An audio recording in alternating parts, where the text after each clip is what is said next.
Magandang araw po sa inyong lahat. Welcome back po ulit sa ating YouTube channel, OFW Simple House Vlog. Ito po pala ang pinagawang bahay ni Ma'am Mai Orindain. Si Ma'am Mai ay isang domestic helper OFW sa Kuwait. Sa halagang 300,000 pesos po ni Ma'am, materials and labor, ay ito na po ang kinalabasan ng bahay. Naka-steel trusses at color roof na rin po ito. House floor plan, may sukat pa itong length na 20 feet, width na 24 feet. Mayroon po itong 2 bedrooms, 1 toilet and bath. Delivery of construction materials, sand o buhangin, round bar na 12mm, 9mm at saka 8mm. Start building the house November 28, 2020.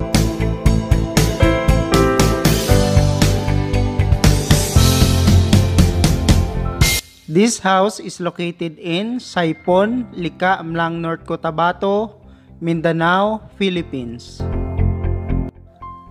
Pagkatapos nilang maghukay para po sa butas at gumawa ng kolom, saka po nila ito nilagay at binuhusan po ng mixla na simento gaya po nito.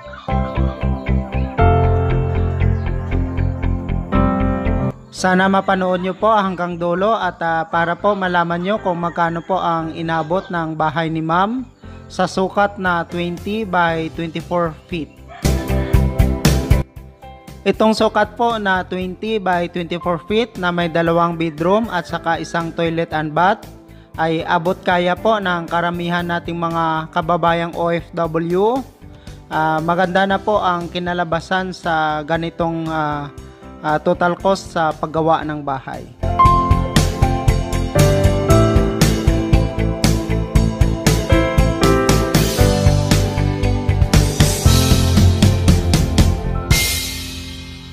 Arawan po ang pagpapagawa ng structural ng bahay ni Ma'am. Kumuha po siya ng isang skilled at saka 4 na labor.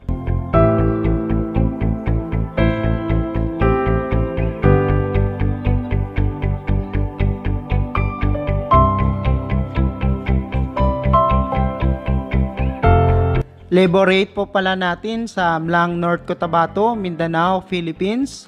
Skilled 600 per day, labor 300 per day.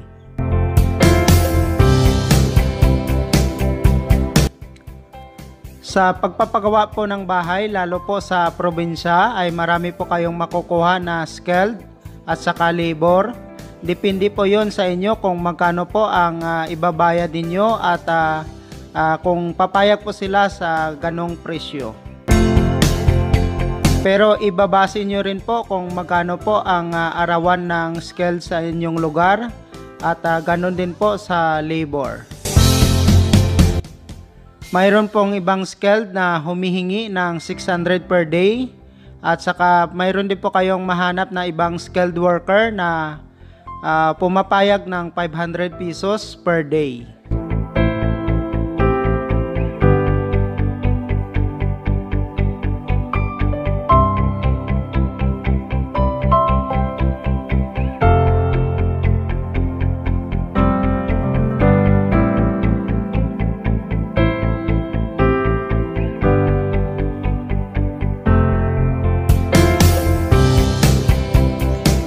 Sa sukat na 20 by 24 feet ay malaki na po ang bahay. Makikita nyo po mamaya kung gaano po kalaki ang bedroom nito.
Ito po ang main door, papasok po sa living area at saka sa dining with the kitchen.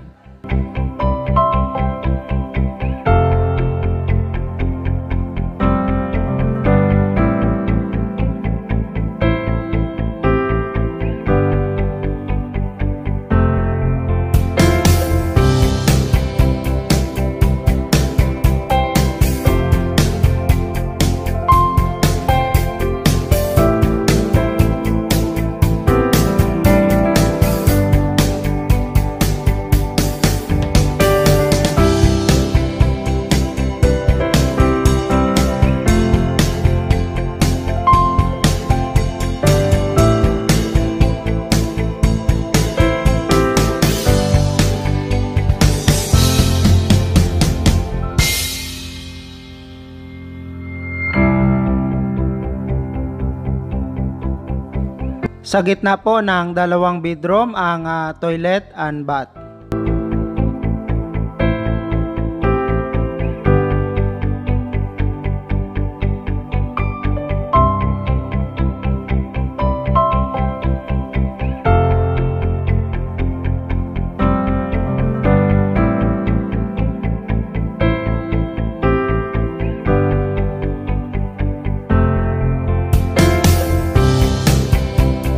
Ito po ang bedroom 2 na may sukat na 10 by 10 feet. Malaki na rin po siya at kahit papano ay maluwang na rin po. Toilet and bath na may sukat na 4 by 6 feet.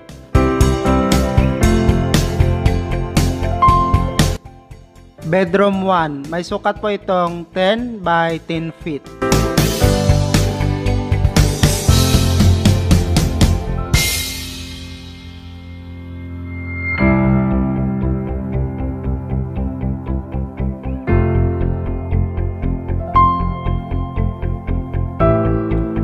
Pagkatapos po nila ma-file ang hollow block po papunta sa taas, saka pa po sila nagbuhos ng poste gaya po nito.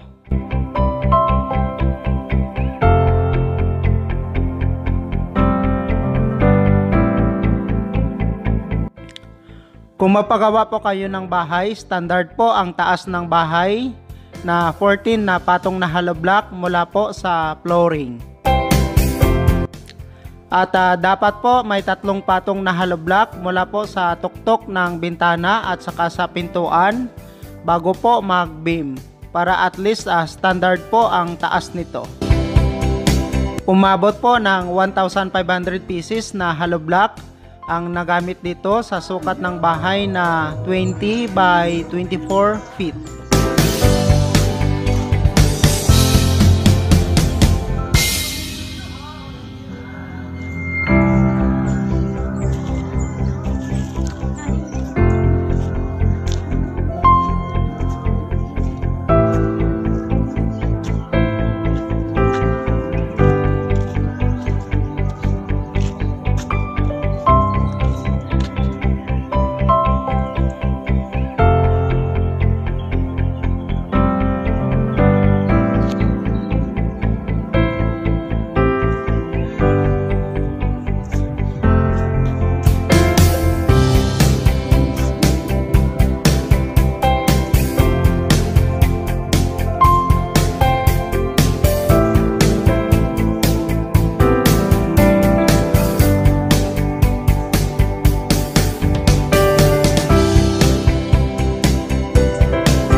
Matibay po itong paggawa ng bahay. Malalaki po ang poste at saka mayroon din po itong roof beam. Standard po ang lahat ng mga bakal na ginamit. 12mm po ang ginamit na bakal sa poste nito.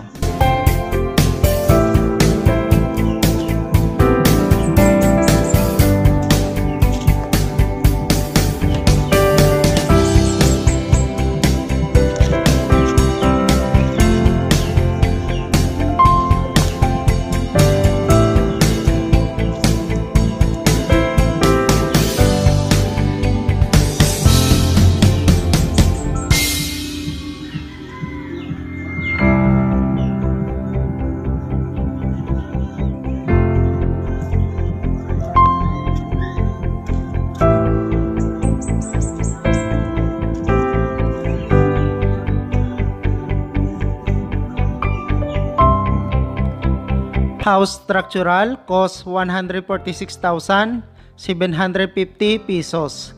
3 weeks po nila ito ginawa, 1 skilled and 4 labor. Steel trusses materials 23,750 pesos.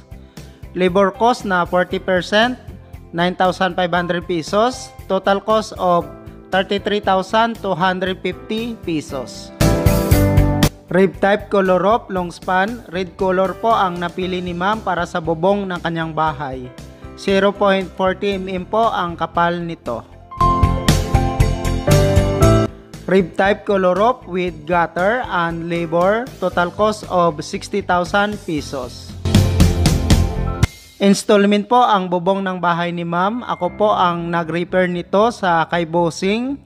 Nag-down lang po si ma'am ng 30,000 pesos at ang remaining nito ay babayaran niya po within 2 months.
Ay isang domestic helper OFW sa Kuwait.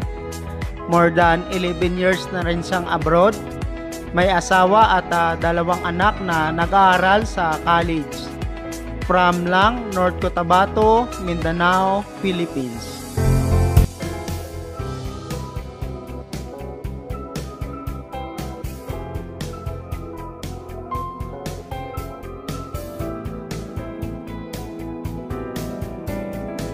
Ito po ang 2 anak ni ma'am na nag-aaral po sa college. Building the house not yet finished, cost of 300,000 pesos or katumbas na $6,000 with labor. Congratulations again to Ma'am Mai Orindain, Kuwait OFW from Mlang, North Cotabato, Philippines. Thank you so much mga ka-OFW. Kung nagustuhan nyo itong video na to, please subscribe na sa Randy Yero YouTube channel. Please don't forget to hit bell button for our latest updates.